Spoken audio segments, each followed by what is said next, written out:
पाकिस्तान का बॉर्डर पे बाड़मेर, जैसलमेर, बीकानेर, गंगानगर लगता है, पाकिस्तान बॉर्डर लगता है। वहाँ पे जो है एक तरफा जो मुस्लिम माइनॉरिटी है उनकी मजार और मस्जिदें तोड़ने लग जाते हैं, चुन चुन करके।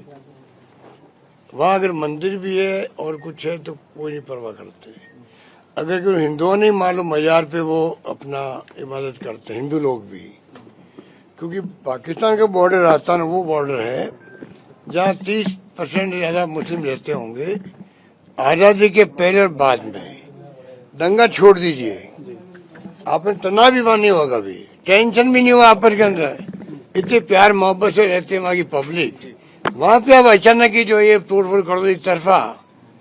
और मुस्लिम लोग मेरे पास आए थे, उनका जो हम चाहते हैं कि वहाँ के जो हिंदू लोग हैं वो खुद ही कोई इश्यू बना रहे हैं, वो अपनी बात कह रहे हैं, वो धरने दे रहे हैं। अगर हम करेंगे तो लोग उसको उल्टा मानने निकालेंगे। हम चाहते हैं भाई आप बता दीजिए ईमानदारी से क्या सच्चाई है, क्या हो रहा है।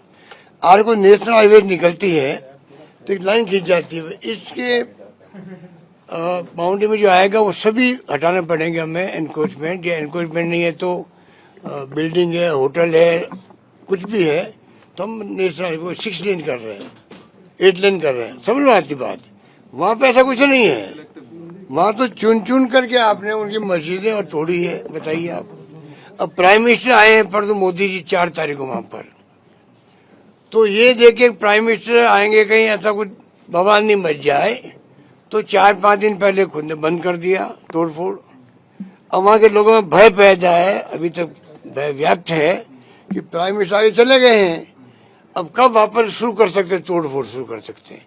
इस प्रकार अनावश्यक जो शांत एरिया है उसको अशांत करने का कोई कारण नहीं है। और मैं आग्रह करूंगा गृह मंत्री जी से कि राजस्थान का बॉर्डर बहुत ही, आप इतिहास उठा के देख लीजिए, आपके रिकॉर्ड में होगा, होम मिनिस्ट्री के अंदर भी ऐसा बॉर्डर कहीं नहीं मिलेगा आपको जहां पर हिंदू मुस्लिम सभी लोग, आज तक दंगे नहीं। मैं फिर कहना चाहूंगा वहाँ टेंशन भी नहीं हुआ आपस के अंदर, वहाँ इस तरह कार्य करने क्या दुख है, स्पष्ट करना चाहिए उनको भी। सर एक ईवीएम का भी सवाल है। आप लोग हमेशा से जो है ईवीएम के अगेंस्ट में रहे हैं, लेकिन आज पीएम मोदी इंडोनेशिया के दौरे पर हैं और इंडोनेशिया की मदद करेंगे ईवीएम बनाने में, किस तरीके से? सर एक्सपोर्ट की जाएंगी ईवीएम मशीन जो है वो इंडोनेशिया। अबे मोदी जी ने क्या कहा है तो मुझे नहीं मालूम, तो मेरा मानना है सुप्रीम कोर्ट के अंदर मिस्टर सुब्रमण्यम स्वामी गए थे, तब सुप्रीम कोर्ट ने निर्णय दिया ईवीएम के साथ में वीवीपैट लगनी चाहिए। करीब 12,000 करोड़ रुपए खर्च उस वक्त हुए थे। तो मैं पूछना चाहूंगा, सुप्रीम कोर्ट ने अगर ये बात कही है, इसके हम लोग कन्विंस हो गया होगा कि ईवीएम में टेम्परिंग हो सकती है, इसलिए वीवीपैट लगाओ, इसलिए कहा होगा, बड़ा क्यों कहते हो, वो तो सिद्ध हो चुका है।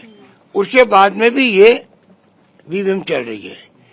आम लोगों में ये बात धारणा बन गई है ईवीएम हटे और बैलेट पेपर की तरह के चुनाव हो, ये आम धारणा देश में बनी हुई है। लेकिन दूसरा देश तो कह रहा है कि हमारे लिए ईवीएम बनाइए। और दूसरी बात ये है, एक मुल्क से कहने क्या होता है, दूसरा जो देश दुनिया के विकसित राष्ट्र हैं, अमेरिका हो, इंग्लैंड हो, वहीं पहले ईवीएम थी, हटा के वापस वो बैलेट पे आए, तो वो क्यों आए फिर? विकसित राष्ट्र क्यों आए वापस? वहाँ ईवीएम गई, वापस आ गई, बैलेट पेपर हो गई, तो यहाँ क्यों नहीं हो रहा है?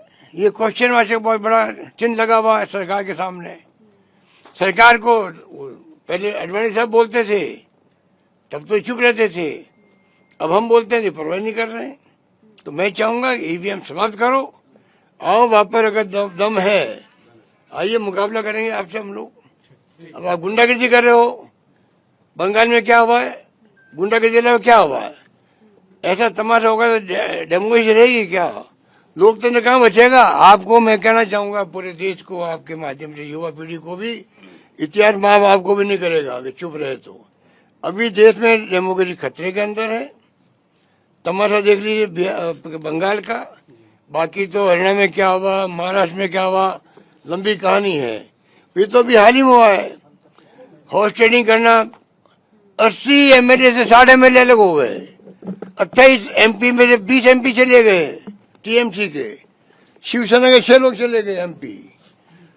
आप पार्टी चले गए। ये जो 50 करोड़ की जो बोली लग रही है ना, 50 करोड़ की बोलियों में तो महाराष्ट्र सरकार चली गई थी उस वक्त में, 50 करोड़ की बात आई थी उस वक्त में, कहीं 50 कहीं 35, क्या क्या हो रहा देश में। हॉर्स ट्रेडिंग से अगर सरकार ने गिराओगे, हॉर्स ट्रेडिंग से आप अगर तोड़ोगे एमपी को अपनी स्टैंड बढ़ाने के लिए पार्लियामेंट में, हम कैसे बिल पास करवाएं, तो देश किस दिशा में जा रहा किसी को नहीं मालूम है, कहाँ जाएगा कोई नहीं जानता। वो खतरनाक स्थिति में चल रहे हैं।